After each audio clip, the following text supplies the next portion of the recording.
نحمده ونصلي على رسوله الكريم اما بعد فاعوذ بالله من الشيطان الرجيم بسم الله الرحمن الرحيم وننزل من القرآن ما هو شفاء ورحمة للمؤمنين ولا يزيد الظالمين إلا خسارا صدق اللہ العظیم۔ 18 شوال 1442 ہجری، 30 مئی 2021 بروز اتوار، جامعہ ربانیہ ناظم آباد میں الحمدللہ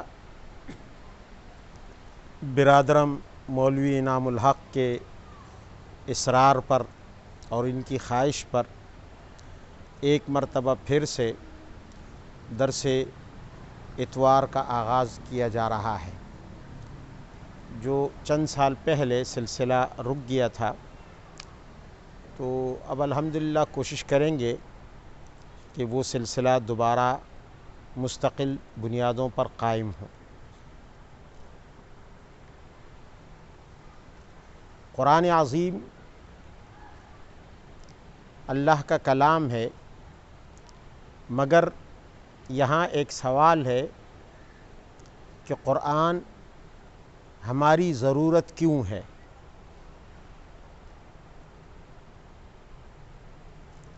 اور اسی کے ساتھ جب یہ سوال حل ہوگا تو دو اور سوال بھی حل ہو جائیں گے، اور وہ یہ کہ انسان کی روح ختم کیوں نہیں ہوتی، اس پر فنا کیوں نہیں آتی، اور تیسرا سوال یہ ہے کہ انسان کا جسم عارضی طور پر کیوں ختم ہو جاتا ہے، اس پر عارضی فنا کیوں آتی ہے۔ یہ 3 سوال ہو گئے۔ پہلا سوال کہ قرآن ہماری ضرورت کیوں، دوسرا سوال کہ روح ختم کیوں نہیں ہوتی، اور تیسرا سوال کہ ہمارا جسم عارضی طور پر کیوں ختم ہوتا ہے۔ یہ 3 سوال۔ پہلے سوال کا جواب مل جائے گا تو باقی دونوں سوالوں کا جواب بھی مل جائے گا۔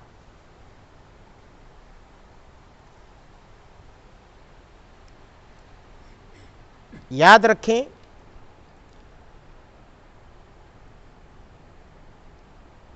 کہ اگر میں یہ کہوں آپ حضرات سے کہ پانی ہماری ضرورت کیوں ہے، تو آپ لوگ سوچیں گے کہ بھائی یہ بات بھی کہنے کی ہے،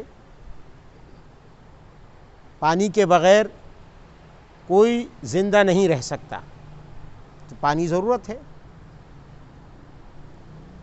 کھانا ہماری ضرورت کیوں ہے، تو آپ سوال کرنے والے کی طرف دیکھیں گے کہ بھائی اس نے کیا سوال کیا۔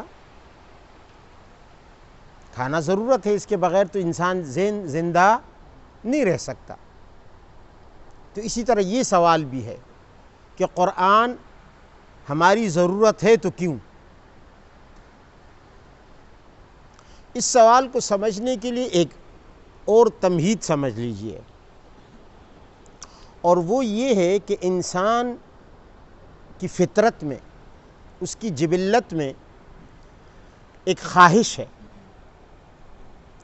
اور وہ خواہش یہ ہے کہ وہ محبت کرتا ہے اپنی ذات سے اور اپنی ذات کے باقی رہنے سے۔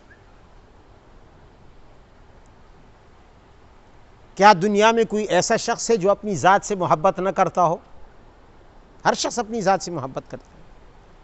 کیا دنیا میں کوئی ایسا شخص ہے جو اس بات کو پسند نہ کرتا ہو کہ وہ ہمیشہ رہے؟ پوری دنیا میں آپ گھوم جائیں، ایک آدمی بھی جو عقل مند ہوگا آپ کو ایسا نہیں ملے گا کہ جو کہے کہ مجھے زندہ رہنا پسند نہیں، مجھے اپنی ذات سے محبت نہیں، اپنی ذات کی بقا سے محبت نہیں۔ ہر آدمی چاہتا ہے کہ میں ہمیشہ باقی رہوں، اپنی بقا سے محبت۔ یہ انسان کی فطرت میں ہے۔ آپ کالوں کے پاس چلے جائیں، آپ گوروں کے پاس چلے جائیں، آپ یہاں ایشیا والوں کے پاس چلے جائیں، آپ مشرق مغرب جہاں جائیں گے، ہر شخص، ہر عقل مند شخص کے دل میں یہ خواہش چھپی ہوئی ہوگی کہ وہ ہمیشہ ہمیشہ رہے۔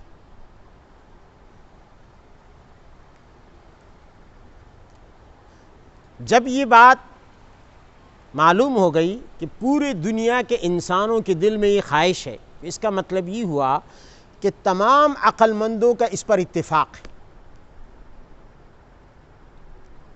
کہ بقا کے ساتھ ہر عقل مند انسان کو محبت ہوتی ہے، اپنے باقی رہنے کے ساتھ، اپنے زندہ رہنے کے ساتھ ہر شخص کو محبت ہے۔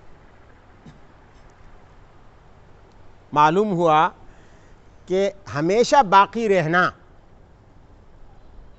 عقلاً ناممکن نہیں، یعنی ایسی بات نہیں ہے جو عقل میں نہ آئے۔ کیوں؟ اگر یہ بات عقل کے خلاف ہوتی تو دنیا کے تمام عقل مند اس پر اتفاق نہ کرتے۔ دنیا کے تمام عقل مندوں کا اس خواہش پر اتفاق کہ ہم ہمیشہ باقی رہیں، اس خواہش پر اجماع، یہ دلیل ہے اس بات کی کہ انسان کا ہمیشہ رہنا، باقی رہنا یہ بالکل ممکن ہے، ناممکن نہیں ہے۔ بات سمجھ میں آ گئی؟ یہ ناممکن نہیں ہے۔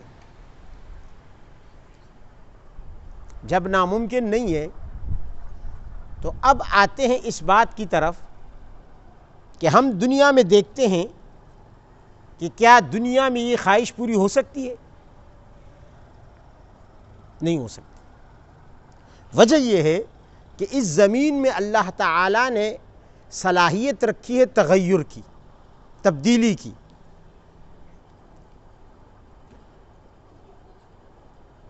تغیر کی، تبدیلی کی، چیزیں بدلتی ہیں، بگڑ جاتی ہیں، بنتی ہیں، پھر بگڑ جاتی ہیں، تغیر آتا ہے۔ لیکن ہم یہ بھی دیکھتے ہیں کہ بعض ایسی چیزیں کہ جن میں تغیر جلدی آنا چاہیے، انسان کوشش کر کے ان کی تبدیلی اور تغیر کو مؤخر کر دیتا ہے، لیٹ کر دیتا ہے، اور وہ چیزیں کچھ عرصہ کے لیے، کچھ محدود عرصہ کے لیے اپنی حالت پر باقی رہتی ہیں۔ مثال کے طور پر گوشت ہے، اگر آپ گوشت کو یہاں رکھ دیں گے 1 دن 2 دن خراب ہو جائے گا، تبدیلی آ گئی اس میں۔ گوشت ٹھیک ٹھاک تھا لیکن 1-2 دن کے بعد وہ خراب ہو گیا۔ آپ مچھلی لے آئیں بازار سے، آپ رکھ دیں کسی برتن میں، شام کو دیکھیں گے، صبح رکھیں شام کو دیکھیں گے خراب ہو چکی ہوگی، تبدیلی آ گئی۔ لیکن انسان کوشش کرتا ہے، اس نے کچھ ایسے چیزیں بنا لی، ایسے مثالیں ایجاد کر لیے، ایسی چیزوں پر تجربہ کر لیا کہ جو گوشت کو کچھ عرصہ کے لیے خراب ہونے سے محفوظ کر دیتے ہیں۔ مثال کے طور پر آپ برف کا انتظام کر لیں، اس میں گوشت رکھ دیں تو کچھ دنوں کے لیے وہ خراب ہونے والا گوشت وہ کچھ دنوں کے لیے ٹھیک رہے گا، اس کی بقا لمبی ہو جائے گی۔ مچھلی پر آپ سرکہ لگا لیں، مچھلی خراب نہیں ہوگی کچھ عرصہ کے لیے۔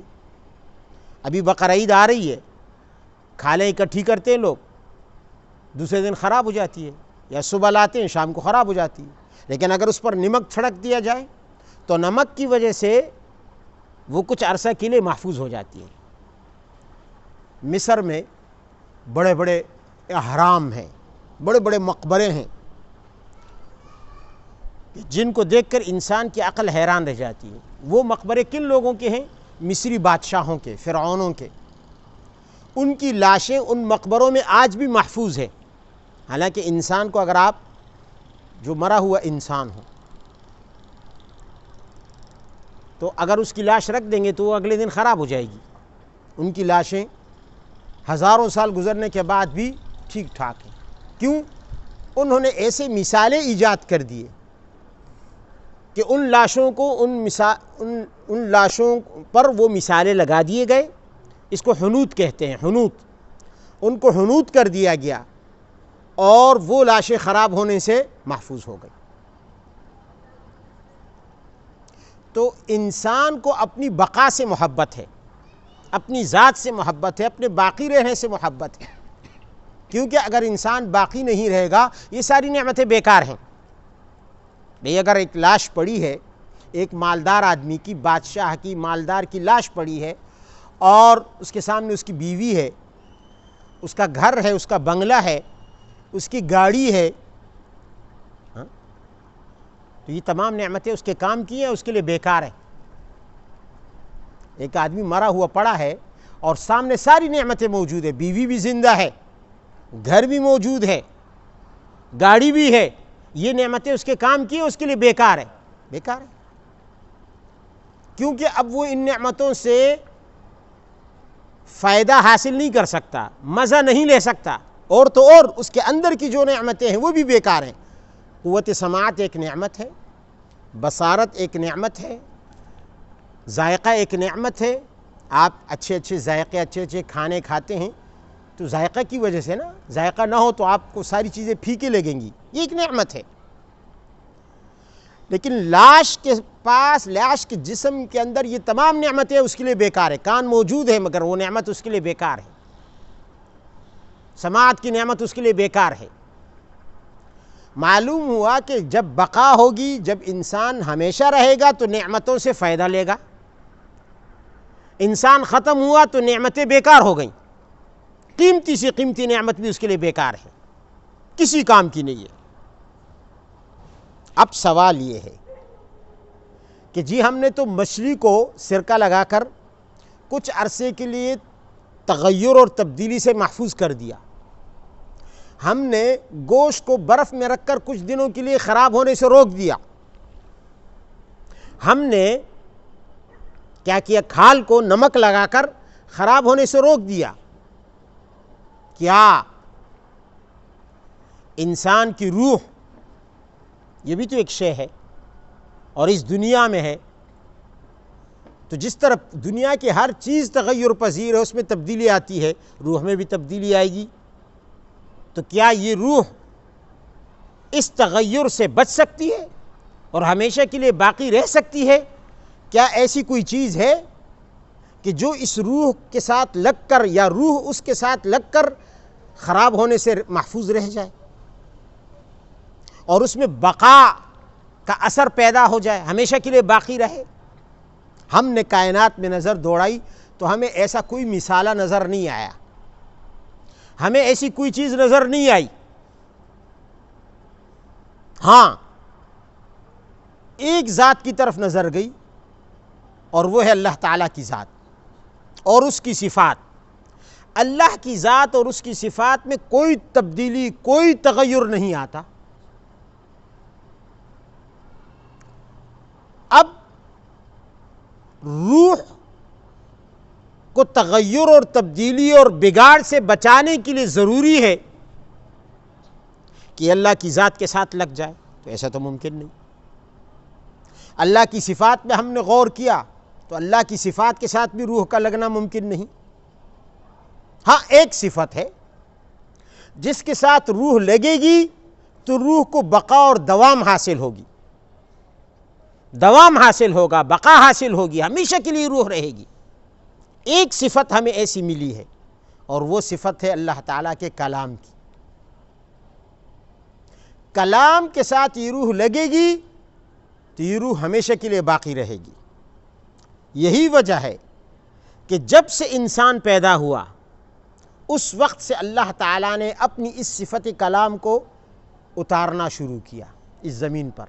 آدم علیہ السلام سے وحی کا سلسلہ شروع ہوا اور یہ کلام زمین پر اترتا گیا مختلف صورتوں میں، تاکہ انسانی روح اس کے ساتھ لگ کر دوام اور بقا پالے اور وہ خراب نہ ہو۔ کیونکہ دنیا میں زمین کی خاصیت، زمین کی فضا کی خاصیت یہ ہے کہ اس میں ہر چیز بدل جاتی ہے۔ آپ مضبوط سے مضبوط بلڈنگ بنا لیں، کچھ عرصہ کے بعد وہ کھنڈر اور ویران بن جائے گا، کھنڈرات میں تبدیل ہو جائے گا،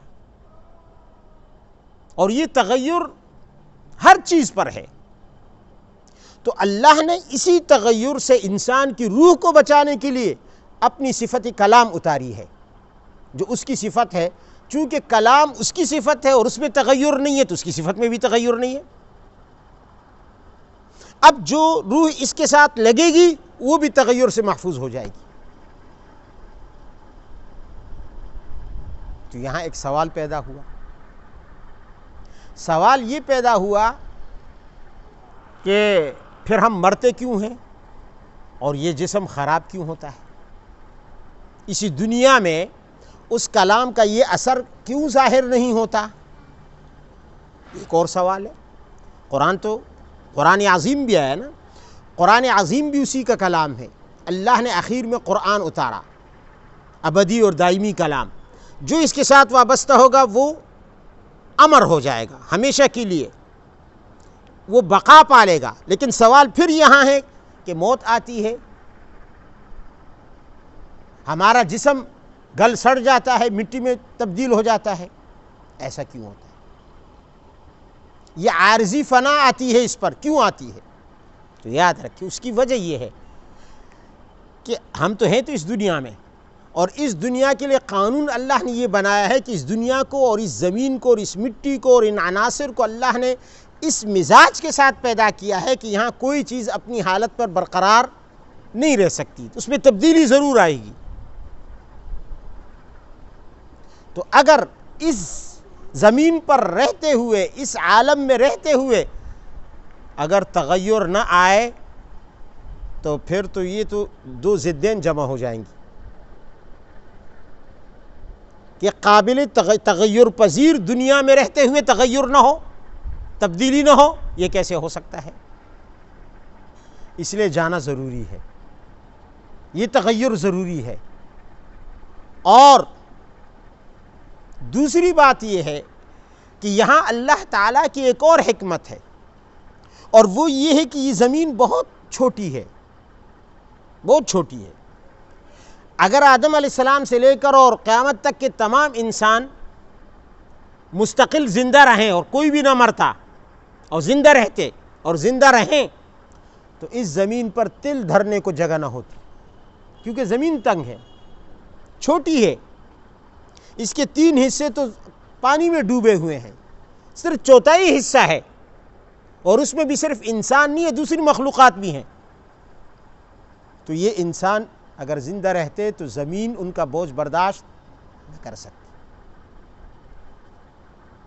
تو لازمی ہے کہ کلام الہی یعنی قرآن عظیم کا وہ اثر جو انسان کے اندر بقا پیدا کرے، وہ ایسے عالم میں پیدا کرے جو زمین سے کروڑوں گنا بڑا ہو، جہاں کسی قسم کی تنگی نہ ہو۔ اس لیے یہاں سے گزرنا تو لازمی قرار دیا۔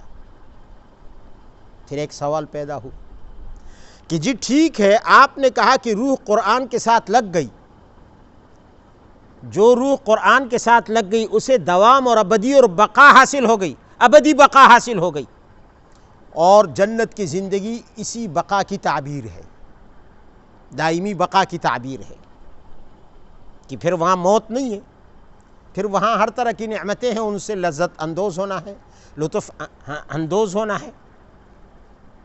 لیکن سوال یہ ہے کہ اگر قرآن عظیم کے ساتھ جو لوگ لگ جاتے ہیں وہ بقا حاصل کر لیتے ہیں، جو انسان کی فطری خواہش ہے، جو انسان کی جبلی خواہش تھی تمام دنیا کے انسانوں کی، تو قرآن کے ساتھ لگ کر تو ان کو حاصل ہو گئی جنت میں بقا، مان لی ہم نے بات۔ لیکن یہ بقا تو کافروں کو بھی حاصل ہے، کیا وہ جہنم میں ہمیشہ نہیں رہیں گے؟ ٹھیک ہے کہ ان کی زندگی تکلیف دہ ہوگی، لیکن زندہ تو ہمیشہ رہیں گے، بقا تو ان کو بھی ہے، ان پر بھی موت نہیں آئے گی، فنا نہیں آئے گی، تغیر نہیں آئے گا۔ تو آپ نے کہا کہ قرآن عظیم کے ساتھ جو لگ جائے گا اس کو بقا حاصل ہوگی، تو کفار کو بقا کیوں حاصل ہوئی؟ وہ ہمیشہ زندہ کیسے رہے؟ یہ ایک سوال ہے۔ اس کا جواب یہ ہے کہ کفار کو بھی بقا قرآن کی وجہ سے حاصل ہوئی، قرآن سے تعلق کی وجہ سے یہ بقا حاصل ہوئی ہے۔ یہ جو دوزخ کی ابدی زندگی ہے، نہ ختم ہونے والی زندگی ہے، یہ بھی قرآن عظیم کی مرہون منت ہے، قرآن کی وجہ سے ہے۔ اس لیے کہ قرآن عظیم کے ساتھ تعلق دو طرح کا ہے۔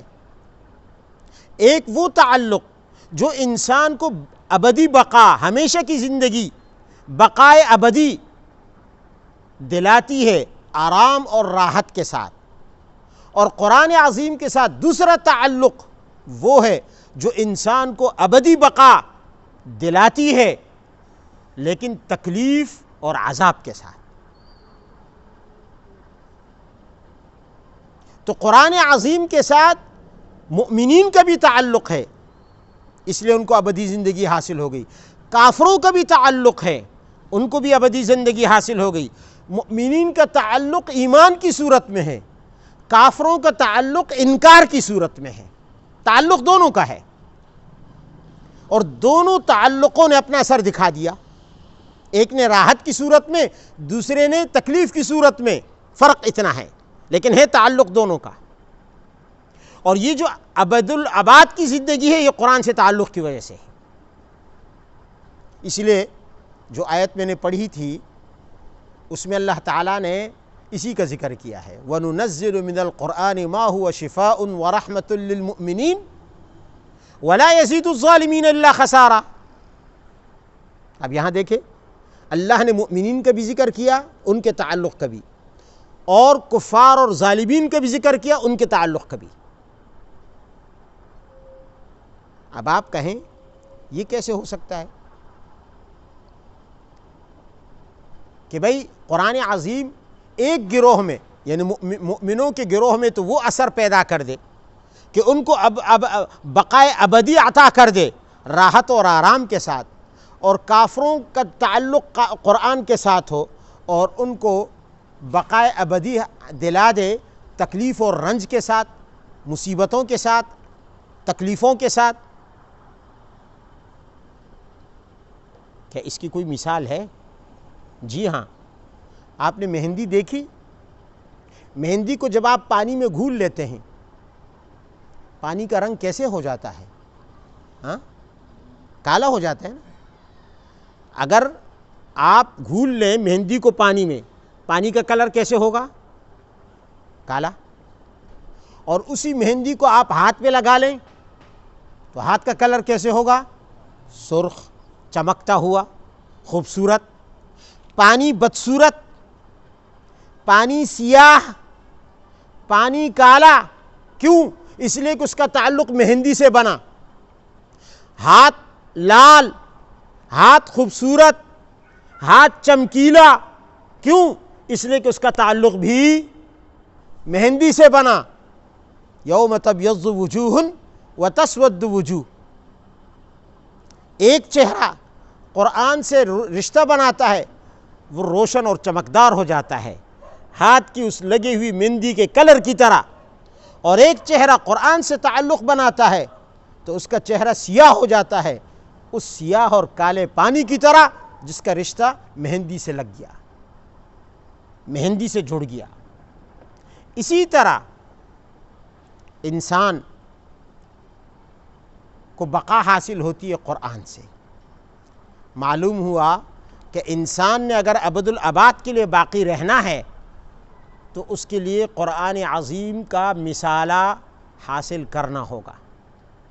جیسے سرکہ مچھلی کو، اور جیسے نمک گوشت کو گلانے اور سڑانے سے خراب کر دیتا ہے، اور جیسے حنوط والی مثالیں وہ انسانی لاشوں کو خراب ہونے سے بچا دیتی ہیں، اسی طرح قرآن عظیم کا روحانی مثالہ، جس روح جو روح اس کے ساتھ لگ جائے وہ اس روح کو سڑنے اور گلنے سے بچا دیتا ہے اور اس ابد الاباد کی زندگی عطا کرتا ہے۔ اس لیے قرآن عظیم ہماری ضرورت ہے۔ قرآن عظیم کے ساتھ ہم جب تعلق قائم کریں گے تو ہمیں بقائے ابدی حاصل ہوگی۔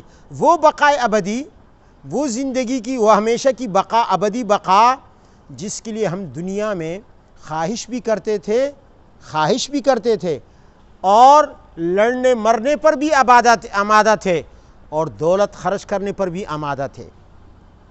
یہی تو وجہ ہے نا کہ ایک آدمی ہم سے جب لڑنے کے لیے آتا ہے، ہمیں مارنے لگتا ہے، ہم پتھر کی طرح نہیں ہوتے کہ پتھر کو اگر آپ جو ہے کوٹیں، اگر آپ کوٹنے لگیں، پتھر آگے سے مزاحمت نہیں کرتا، آپ اس کو ریزہ ریزہ کر دیں، کتنا مضبوط پتھر کیوں نہ ہو، وہ آگے سے اف بھی نہیں کرے گا، اس لیے کہ اس پتھر کے اندر بقا کی خواہش نہیں ہے، ہمیشہ رہنے کی خواہش، اور انسان کے اندر بقا کی خواہش ہے تو وہ لڑنے مرنے پر آمادہ ہو جاتا ہے، اپنا دفاع کرتا ہے، سامنے والے کے ساتھ لڑتا ہے جو اس پر حملہ آور ہو، اور اگر بیماری آ جائے تو وہ کبھی ڈاکٹر کے پاس، کبھی حکیم کے پاس، کبھی طبیب کے پاس، کبھی ہومیوپیتھک کے پاس، کبھی کس کے پاس، کبھی کس کے پاس وہ دوڑتا ہے اور لاکھوں روپے خرچ کر دیتا ہے۔ کیوں؟ اس لیے کہ اس کے دل میں فطری خواہش ہے بقا کی۔ تو اس بقا، یہ بقا انسان کی ایسی خواہش ہے کہ جس سے اس کو مفر نہیں، بھاگنے کا راستہ نہیں، لیکن اس خواہش کو حاصل کرنے کا اس کے پاس کوئی سامان نہیں سوائے قرآن کے۔ اللہ تعالی ہمیں قرآن عظیم نصیب فرمائے تاکہ ہمیں ابدی بقا حاصل ہو۔ وآخر دعوانا ان الحمد للہ رب العالمین۔